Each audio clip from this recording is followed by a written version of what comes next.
आप भी मस्सों से परेशान हैं? बार-बार मस्से हो जाते हैं और लाख घरेलू उपाय करने के बावजूद फिर से शुरू हो जाते हैं, तो होम्योपैथी में इसका संपूर्ण इलाज होता है। आइए जानते हैं मस्सों के बारे में जिससे हम उसका संपूर्ण इलाज कर पाएँ। मस्सा, जिसे हम वार्ट्स कहते हैं और मेडिकल की भाषा में इसे वरुका कहा जाता है। वार्ट्स होते क्यों हैं?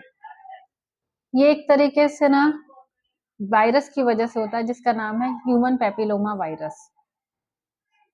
अब ये वायरस ऐसा है कि स्किन में इन्फेक्शन करता है, होता हमारी त्वचा के सिर्फ ऊपरी परत पे ही है, लेकिन क्योंकि ये वायरस है इसलिए एक जगह से दूसरी जगह फैलता है। अब सबसे बड़ी बात ये है कि इसका उपचार कैसे किया जाता है, क्योंकि ये वायरस की वजह से होता है और इसका वायरस अलग-अलग सब टाइप में होते हैं, इसलिए इसके अलग-अलग प्रकार भी हमको देखने के लिए मिलते हैं वार्ड्स के, उसी के हिसाब से उसका ट्रीटमेंट भी किया जाता है। इसके पहले प्रकार में होता है वरुका वल्गैरिस। ये होता है ब्राउन कलर का होता है या स्किन के कलर का होता है। खुरदुरा, इसका जो ऊपरी परत है वो खुरदुरा रहता है। ये होता है चेहरे पे, हाथ में, आपके फोर आर्म में होता है। दूसरा प्रकार का होता है वरुका प्लाना। ये एकदम फ्लैट पॉट्स होते हैं, लेकिन होते ये भी स्किन कलर के ही हैं, लेकिन फ्लैट पॉट्स एकदम स्किन से थोड़ा सा बस ऊपर उभरे हुए रहते हैं। ये बेसिकली चेहरे पे ज्यादा होते हैं, कभी कभी हाथ में, उंगलियों पे भी हो जाते हैं। इसके बाद होता है फिलीफॉर्म वॉर्ड्स। ये होता है उंगलियों की नुकीले की तरह, जैसे कोई धागा निकला रहता है बाहर, उस टाइप का। और इसमें खुजली वगैरह भी होती है। ये बेसिकली होते हैं जैसे हमारी नाक पे, हमारी आंखों में, पलकों में, होंठ के पास में, ऐसी-ऐसी जगह पे ये फिलीफॉर्म टाइप के जो वार्ड्स है वो होते हैं। चौथा होता है जेनिटल वार्ड्स, जिसे हम कोंडाइलोमाटा एक्यूमिनाटा भी कहते हैं। ये फंगेटिंग मास प्रोड्यूस करता है, जिसे कैंसर कैंसर टाइप का ये सेल ग्रोथ करता है। ये मेल के ग्लैंड्स एरिया में और फीमेल के वल्वा एरिया में होता है।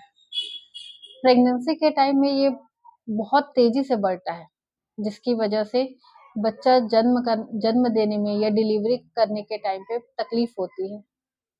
जब हम रिलेशनशिप बनाते हैं तो ये एक पर्सन से दूसरे पर्सन में बहुत आसानी से फैलता है। हमारे पास जो पेशेंट आते हैं, हम सबसे ज्यादा उसको कॉन्स्टिट्यूशनल मेडिसिन देते हैं, क्योंकि मस्सा जो मेन है इन वायरस की वजह से होता है, और वायरस जो है इंटरनली ठीक किए जाते हैं। इसलिए हम लोग उसे कोशिश करते हैं कि पेशेंट को पूरी तरीके से जांच समझ के उसके बाद उसको दवाई दे, इसलिए हम कॉन्स्टिट्यूशनल पे ज्यादा बिलीव करते हैं।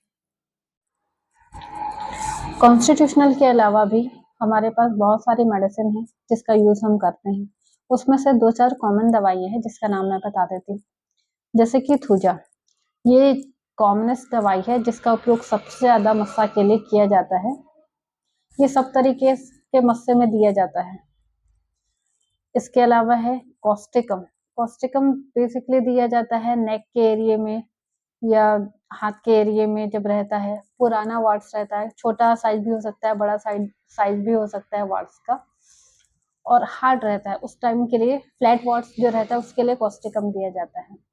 नाइट्रिक एसिड जो रहता है, जिसको मैंने बोला निकला हुआ उभरा हुआ जो वार्ड्स रहता है फिलीफॉर्म टाइप के वार्ड्स के लिए, उसके लिए बेसिकली नाइट्रिक एसिड दिया जाता है।